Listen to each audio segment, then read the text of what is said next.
Hello, xin chào các bạn đã quay trở lại với review 5 phút. Ở cuối tập 40, sau khi Vương Lâm lấy ra bản tôn, sọt hồn huyết Vương Lâm để lại liền dao động. Chính vì thế, Lý Mộ Uyển liền phát hiện ra Vương Lâm đang ở gần mình. Còn Vương Lâm, bàn tay huyễn hóa, anh ấy rất nhanh đã liền tiến hành hợp nhất phân thân cùng bản thể của mình. Và rốt cuộc, sau một đoạn thời gian, anh ấy cũng làm xong việc hợp nhất phân thân cùng bản thể. Nhìn thấy Vương Lâm lại một lần nữa xuất hiện, ngay cả Hứa Lập Quốc cũng phải run rẩy sợ hãi. Lúc này, mang theo ánh mắt sắc bén và lạnh lùng, Vương Lâm liền lấy một chiếc mặt nạ đeo vào rồi đi ra bên ngoài. Cũng trong lúc đó, ở tại một nơi xa, Lý Mộ Uyển cảm nhận Vương Lâm đang ở gần, nàng cũng rất nhanh tiến về phía căn phòng của Vương Lâm. Tuy nhiên, khi nàng vừa bước ra cửa thì từ phía xa, cái tên Tôn Trần Vĩ đã đi tới và ngăn cản nàng. Thanh âm hắn ta vang lên nói: "Sư muội, muội muốn đi đâu?" Đáp lại, Lý Mộ Uyển quát: "Tôn sư huynh, ta ra ngoài có việc, phiền huynh tránh ra, nếu không tránh ra, đừng trách sư muội này vô lễ." Nghe thế, Tôn Trần Vĩ cũng đành phải tránh đường. Sau đó, hắn ta liền đi theo Lý Mộ Uyển, mặc kệ nữ nhân kia không để ý tới hắn. Trở lại với Vương Lâm, vừa ra khỏi phòng, anh ấy liền tới chỗ của đại viên, sau đó đánh ra vài đạo pháp quyết khiến linh hồn đại viên xuất hiện. Sau đó, thanh âm anh ấy vang lên nói: "Không ngờ nó còn có hồn thể. Được rồi, ta cứu ngươi một lần, từ nay về sau, ngươi là ma đầu thứ 3 của bổn tôn." Dứt lời, Vương Lâm liền thu linh hồn đại viên vào trong hồn kỳ. Sau đó, thân hình Vương Lâm cũng liền phóng đi hướng về phía xa. Không lâu sau, Vương Lâm đã tới được nơi ở của Trình Hiền, thấy người bịt mặt xuất hiện. Trình Hiền mặc dù thương nặng, thế nhưng thấy Vương Lâm, thanh âm hắn ta vang lên quát: "Ngươi là do cô ta phái tới lấy mạng ta sao? Cứ làm đi, lão tử không sợ. Ta được người nhờ đến để cứu ngươi, nói đi, chuyện gì đã xảy ra?" Nghe thế, Trình Hiền không dám giấu, ngay lập tức hắn ta cũng liền nói ra toàn bộ những gì mà mình gặp phải cho Vương Lâm nghe. Nghe xong, Vương Lâm cũng lập tức rời đi, thế nhưng vừa ra khỏi cửa, Vương Lâm lại cảm nhận có người đi tới. Bởi vậy, anh ấy lập tức trốn vào trong Thiên Nghịch Châu, còn ở bên ngoài, Lý Mộ Uyển vừa tới không thấy Vương Lâm đâu, nàng đột nhiên hét lớn nói: "Ta biết sư huynh đã tới rồi, tại sao không ra gặp ta? Uyển Nhi chỉ muốn thấy sư huynh, nếu huynh không hiện thân, ta sẽ tự vẫn ngay lập tức." Nghe lời này, Vương Lâm chẳng thể làm gì khác mà đành phải xuất hiện.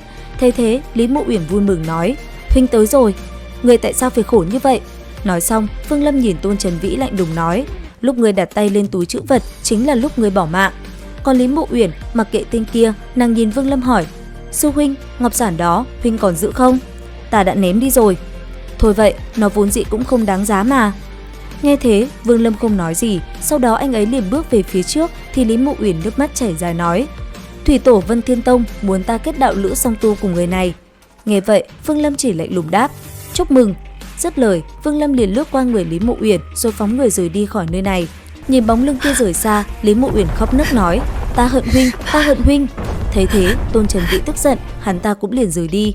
Cũng trong lúc đó, Vương Lâm đã rời xa nơi này, anh ấy thầm tự nhủ chính mình không được lôi Lý Mộ Uyển vào chuyện rắc rối này. Bởi vậy, thân hình khẽ động, anh ấy cũng lập tức hướng về phía xa. Không bao lâu sau, Vương Lâm đã tới nơi ở của Trình Linh. Thế nhưng, ở bên ngoài quan sát, Vương Lâm lại bất ngờ phát hiện Trình Linh đang trong bồn tắm cùng với Tôn Trần Vĩ. Lúc này, nữ nhân kia bàn tay không ngừng vuốt ve trước ngực Tôn Trần Vĩ. Sau đó, những lời lẽ đầy mê hoặc cũng liền được cô ta thốt ra. Đáp lại, Tôn Trần Vĩ cũng nói cho cô ta biết hắn chỉ lợi dụng Lý Mộ Uyển là công cụ giúp hắn có thể thăng tiến trong việc tu luyện mà thôi. Ở bên ngoài, nghe được chuyện này, Vương Lâm vô cùng tức giận. Ngay lập tức, anh ấy liền sai ma đầu xử lý hai người kia. Và ngay lập tức, ma đầu cũng liền xuất hiện. Sau đó vào trong phòng, ma đầu lập tức dùng thực lực ép hai người kia nói ra toàn bộ sự việc. Sau đó, nó cũng liền xử đẹp Trình Linh. Đến lượt Tôn Trần Vĩ, ma đầu định tra hỏi thêm chút nữa thì ở phía xa, cái tên Nguyên Anh Kỳ cha Tôn Trần Vĩ xuất hiện.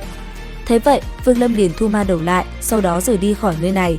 Thế nhưng, cha của Tôn Trần Vĩ rất nhanh đã lao về phía Vương Lâm công kích. Trong khoảnh khắc bất ngờ ấy, Vương Lâm thân hình cũng phải cấp tốc tránh né. Thế vậy, lão sao hỏa kia bàn tay lại tiếp tục huyễn hóa. Nhất thời, trên tay hắn ta, hàng loạt cây cự kiếm khổng lồ đã liền lao về phía Vương Lâm, lại một lần nữa công kích anh ấy.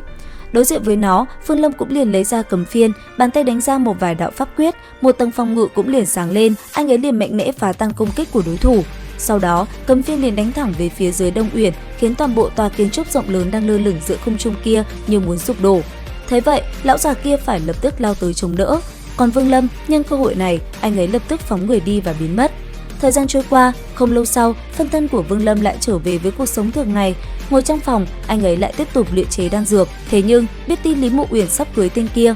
Hơn nữa, hiểu Tôn Trần Vĩ là người xấu, Vương Lâm không chịu được nữa, anh ấy lập tức đi tới gặp Lý Mộ Uyển. Đến đây thì hết tập 41 tinh nghịch. Xin chào và hẹn gặp lại các bạn ở những video tiếp theo.